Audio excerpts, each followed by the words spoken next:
November 2019, and four young surfers are enjoying a day together at the beach. But after stepping away from the waves for a quick break, the group then catch sight of something in the water.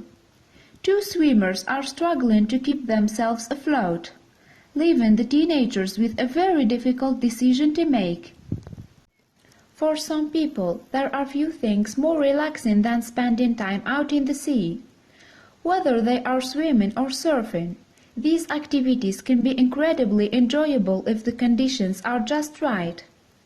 The aforementioned teens know all about that, as they took to the water on Veterans Day in 2019. The group was made up of four boys named Adrian York, Narayan Weibel, Taj Ortiz Beck and Spencer Stratton. They were all high school students at the time, sharing a real love of soccer and surfing.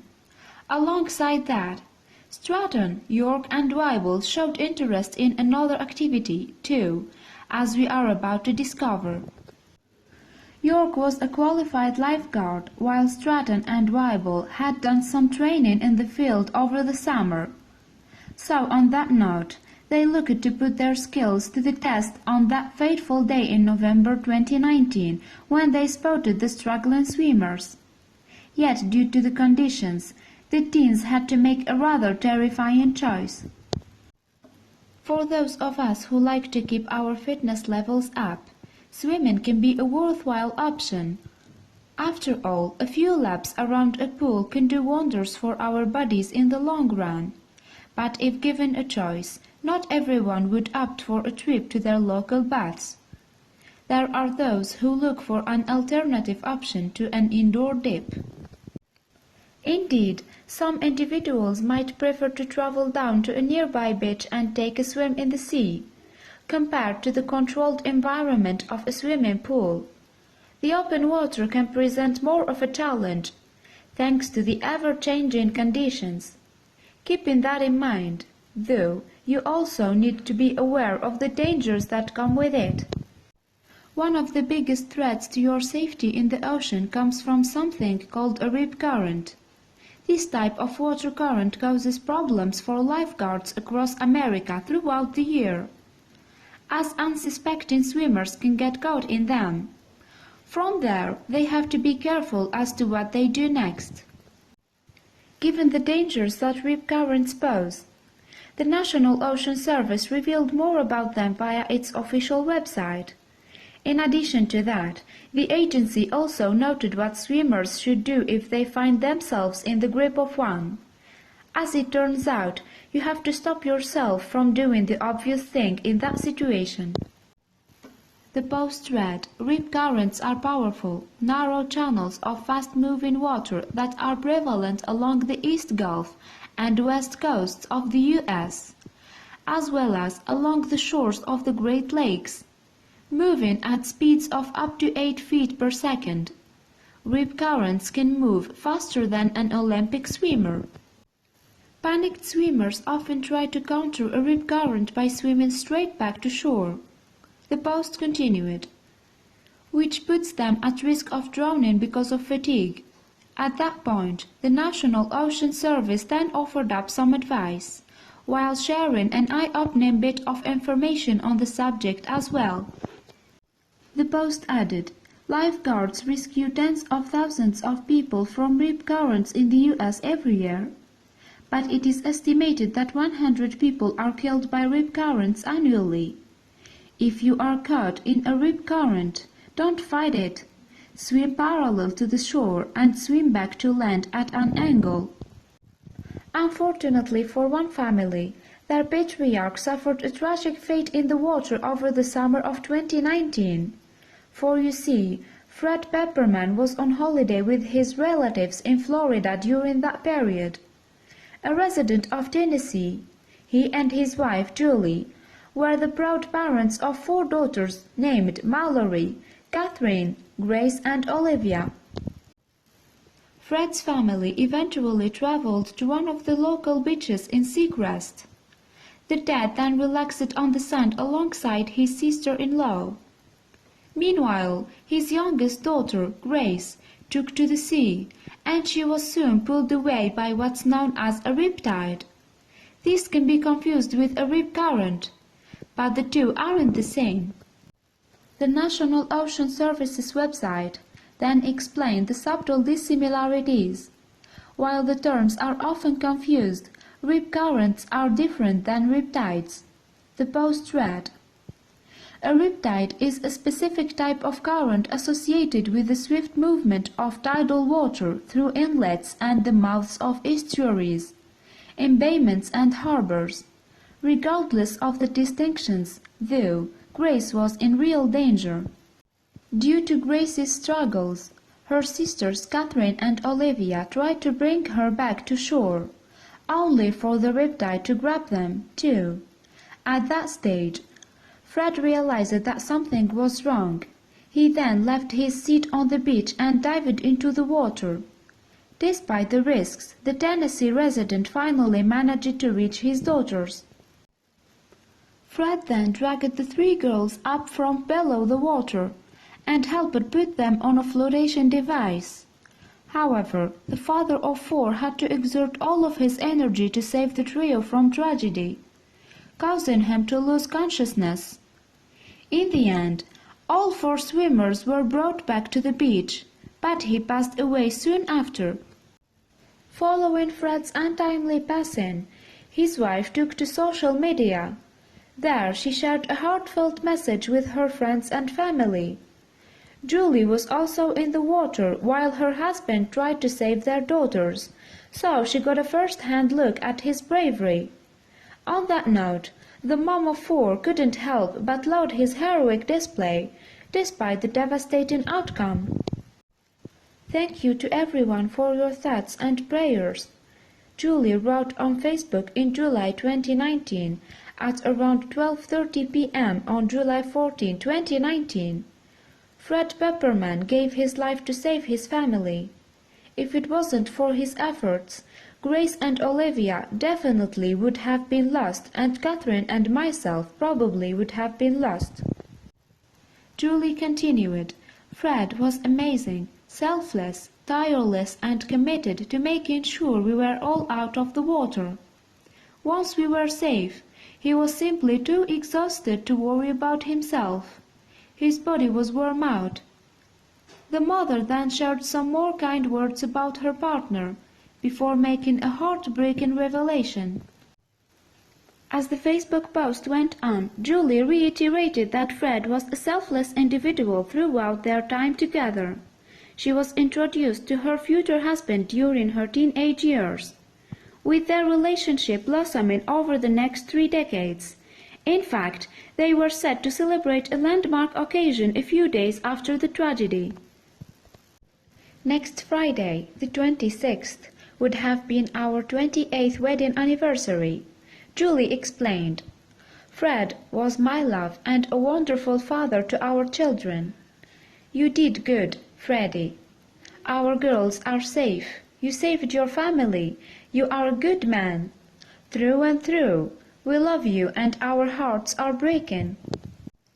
Julie's emotional Facebook post then came to a close, drawing a big reaction on social media. Indeed, her words earned over 1,400 likes and more than 175 shares, while also generating close to 600 comments. The huge online response didn't end there, though, as we are about to find out. A short time after Julie posted that message on Facebook, a GoFundMe page was started for the family. Much like the aforementioned post, this page included a touching tribute to Fred and his heroic efforts from that horrible day.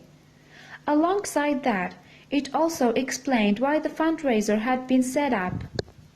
Freddie was the true embodiment of integrity, honor and selflessness, the post read. He died for the greatest purpose in life, his children. We are setting up this page as a tribute to a great man and also to hopefully assist his wife in putting the girls through school and college. In keeping with that, the page had a $50,000 goal, which was eventually surpassed thanks to more than 570 donations. As it stands, over $52,000 has been raised, with people looking to do their part in helping the family. Meanwhile, another water current tragedy threatened to occur a few months later. As we previously mentioned, a group of young surfers were enjoying the waves on Veterans Day in 2019, and following a couple of hours in the water, Adrian York, Taj Ortiz-Beck, Narayan Weibel and Spencer Stratton eventually settled on Trinidad State Beach. This picturesque area can be found in the north of California. The conditions were somewhat foggy at the time, as Weibel, Stratton, York and Ortiz-Beck took a quick break. Yet while the teenagers were chilling out, they heard a rather troubling noise from the water. Given the fog, they couldn't pinpoint the exact location of the sound to begin with, but that soon changed. Before long, York and his three friends spotted two people in the water, struggling to stay afloat. They were, as it turned out, caught in a rip current and couldn't escape its pull. Due to the pair's predicament, the high school students needed to make a big decision about what to do, especially after what happened in Florida that summer. Thankfully for the swimmers, though, York and company didn't take long in making their choice. The former had already earned his stripes as a qualified lifeguard, while Stratton and Weibel gained some experience from a previous course. As a result of that, they looked to put their skills to the test. Speaking to the Washington Post newspaper, Weibel recalled the moment when his friends decided to help. He said, "We all looked at each other and knew these guys were about to drown." From there, he made his way over to the two swimmers with Ortiz-Beck and Stratton, while York stayed behind. Unaware of the duo's condition, York got the attention of someone on the beach, asking them to contact the emergency services. While he did that, his three friends finally reached the stricken swimmers, who turned out to be brothers.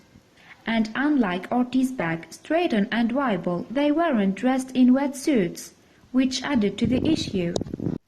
"We told the brothers, 'Calm down, we got you,'" Weibel continued. "Being out in that cold water without a wetsuit is like taking an ice bath." They were having a hard time keeping their heads above water and thought they were going to die. Both he and Stratton then attended to the older sibling, leaving Ortiz-Beck with the younger guy. In the end, Weibel, Stratton and Ortiz-Beck were joined by York in the water, as he helped them back to the beach. The rescue was fairly swift, and the brothers returned to their concerned family unharmed. As for how this happened, the pair swam a fair distance from the shore, which led to the rip current taking hold. Following that dramatic day, a fellow California lifeguard named Dylan Clevenger shared his thoughts on the situation.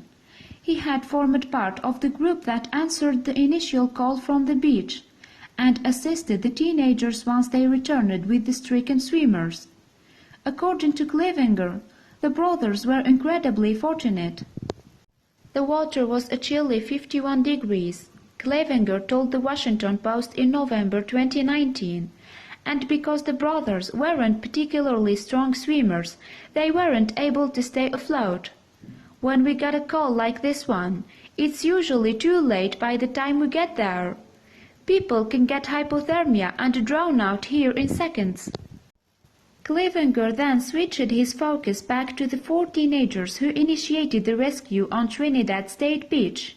He was quick to lavish them with some high praise, especially after discovering that York, Stratton and Weibel were interested in the lifeguard profession. Yet his thoughts on the matter didn't end there. "There is no doubt in my mind those guys would have drowned without the surfers' quick intervention," Clevenger added. "To find out they have been through our lifeguard program, we are all really proud of them. I can't say enough about what these boys did. They were willing and prepared to risk their lives." Furthermore, one of the surfers' parents also spoke up following the rescue, offering their perspective. Straighten's mom, Jacqueline, told the publication, "We have all raised our sons to be respectful and mindful of the ocean, and we are glad that they were at the right place at the right time." As for Straighten himself, he was taken aback by the kind words that came his way, much like the rest of the group. In his mind, their actions on that day weren't out of the ordinary. The teenager explained, "If it were me out there in trouble, I know that somebody else would have done the same." Yet while Straighten and company were reluctant to accept the adoration, one comment on the Washington Post's website summed everything up.